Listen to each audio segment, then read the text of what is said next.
троих отыгрывали, один уставит, следующий.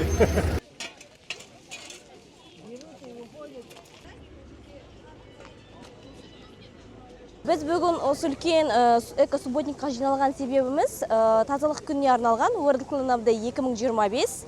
Осы субботникқа қатысып отырған адамдардың саны 200-300 адамдай болады. Олардың арасында студенттеріміз де бар, бізде тағы да волонтерларымыз да бар.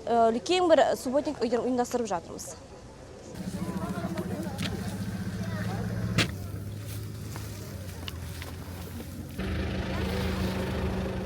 Тазалық әркім өзінен бастау алса, яғни өз өлкемізді таза ұстау әрқайсымыздың міндетіміз, азаматтық борышымыз. Осындай жалпы ұлттық акциялардың арқасында біз өскелең ұрпаққа, қоршаған ортаға зиян келтірмеуге, жалпы өз өлкемізді таза ұстауға үгіт насихат жұмыстарын жүргізу қажет деп санаймыз.